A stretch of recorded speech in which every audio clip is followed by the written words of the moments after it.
Once a giant, always a giant.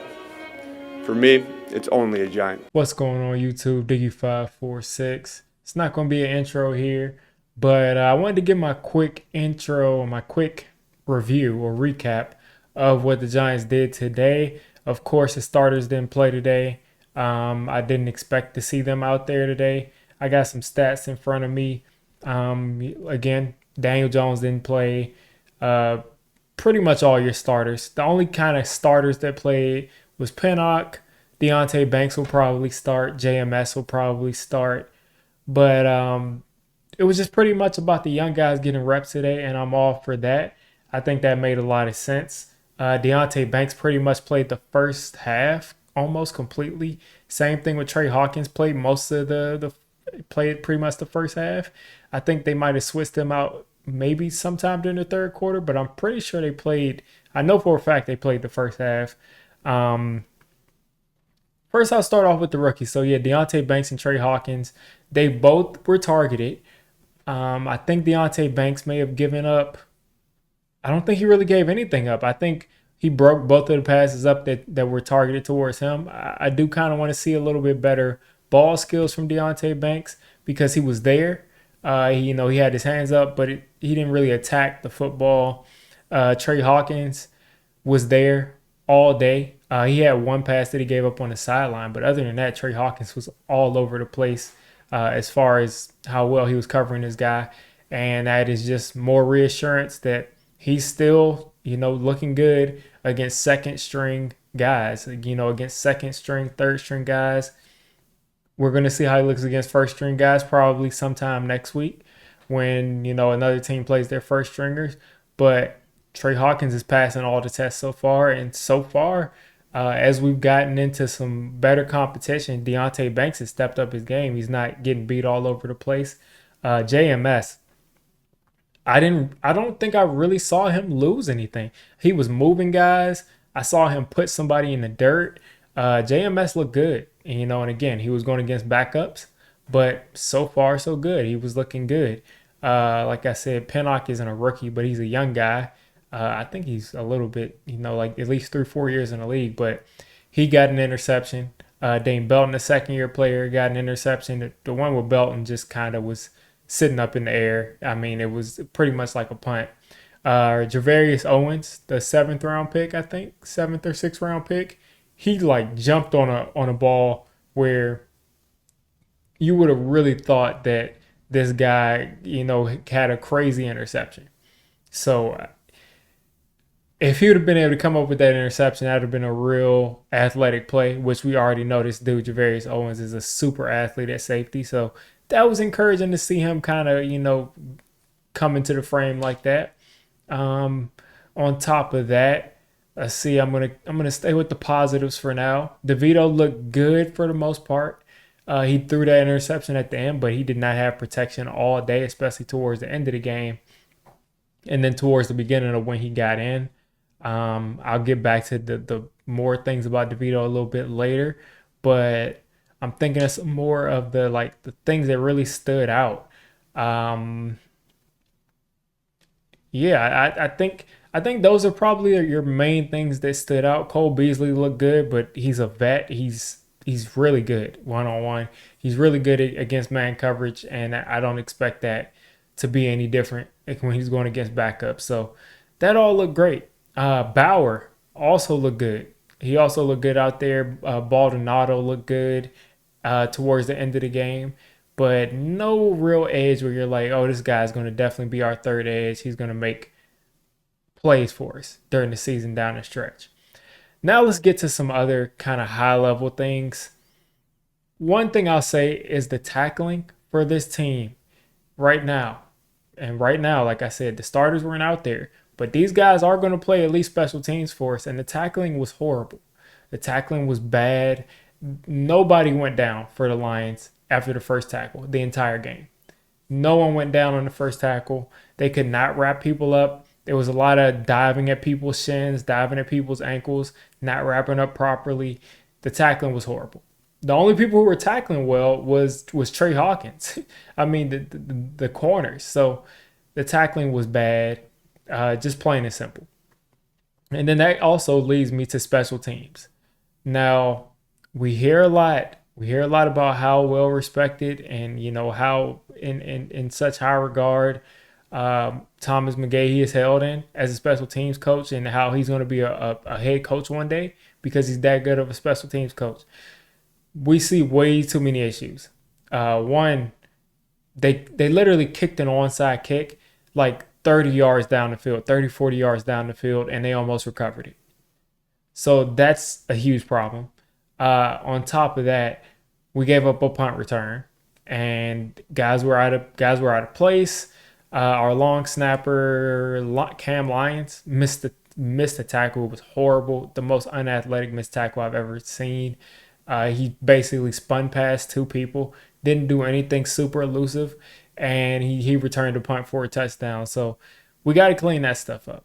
We definitely got to clean that up because if we tackle anything close to how that is against the Cowboys week one, our defense is not gonna be looking too good out there.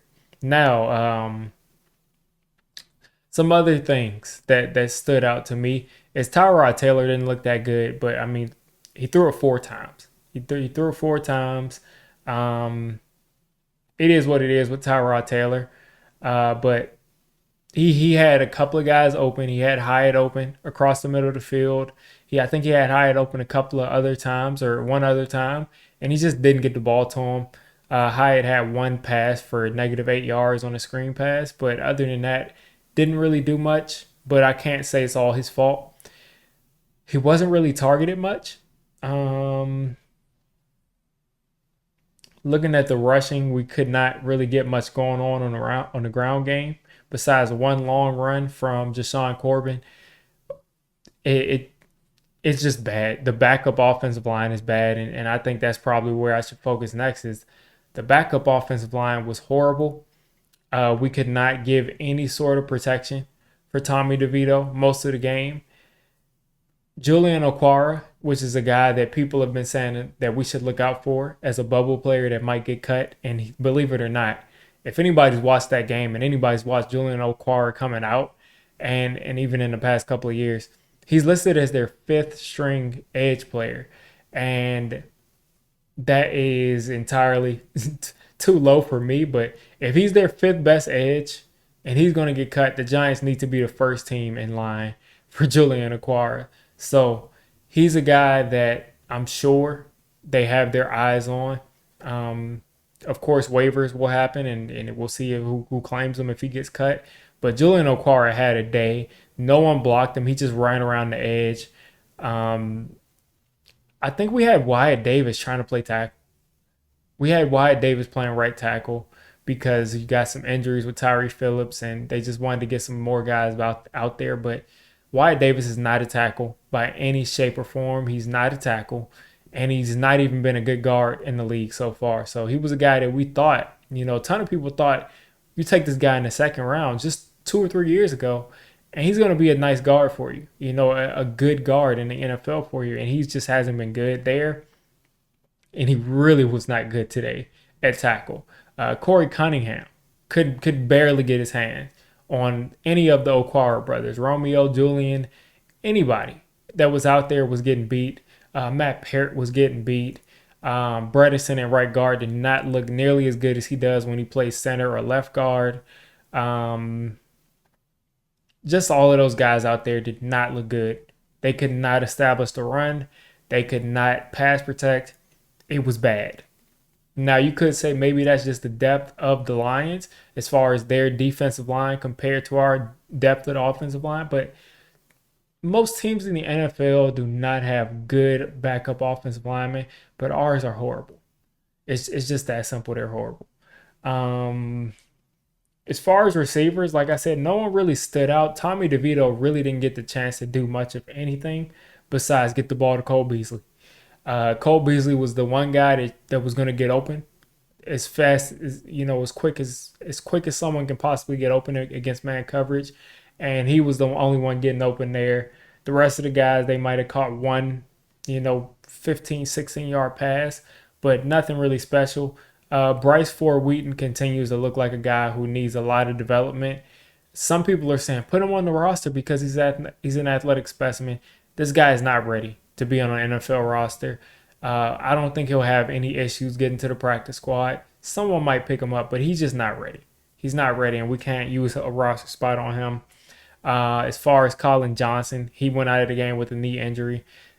They're saying it doesn't look like a horrible injury, like he should be, being able to come back from this. But that's something to note. He tore his ACL last year. Above that, Jamie Gillen, our punter, twisted his ankle punting the ball, and he just has not been good at punting. This last how long he's been here, he hasn't been a good punter, and we gave him a multi-year extension. So the special teams are an issue. The offensive line is an issue. The tackling was an issue, but the defense got a couple of turnovers. There were a couple of bright spots. And then also I didn't mention Tommy Sweeney. Tommy Sweeney had one catch today for 14 yards, but it was a touchdown. Beautifully placed ball by Tommy DeVito to Tommy Sweeney. Both went to Don Bosco. Two guys with the same name that went to the same school connecting on a touchdown. Great catch, great pass. But other than that, I mean, there's not too much that I take away from this game besides those 3 points. One more thing. The Lions announcers today that we heard on NFL Network, because they decided to show the Lions stream because it was a Lions home game, they're atrocious. They're atrocious. Part of announcing, no matter what you're announcing from, I see teams that are announcing for their home fans. You're still supposed to kind of give people an experience of them being at a game. You're supposed to give them the excitement of what's happening at the game. Like if Odell Beckham came out there and caught that pass that he caught against the Cowboys, against these Lions announcers, they literally would say, "Oh, it's a pretty nice catch by Odell." But anytime the Lions did anything, they just they stood up out of their seats. They talked about like the weirdest things. They made excuses as plays were still going on for Lions players. Definitely, I have no problem with teams announcers showing favoritism towards that team, but at least know the other team, provide like some sort of excitement when things are exciting going on in the game that are even from the other team. Like Bob Papa from the Giants. Another team does something, he shows some excitement because he's giving you a taste of what it's like to be in that stadium as that's going on. And that's it. I mean, the Lions announcers were particularly bad this time, with really just kind of talking about the Lions the entire time. If a Giants player made something, they didn't even say, he's this player is a 6th-round pick for, it's just, I thought they could have done a better job with that for the national broadcast that shows up on NFL Network. But it is what it is there. The Giants will, I guess, look at this tape, and I think we'll see the starters next week. I doubt we'll see Waller. I doubt we'll see Barkley. And I doubt we'll see any of the other guys they're scared of getting hurt. Probably won't see Dex, but maybe we will. But I'm at 13 minutes here on the post-game reaction, just the preseason. So I'm going to end it right here. You guys let me know what you thought of today's game. Peace.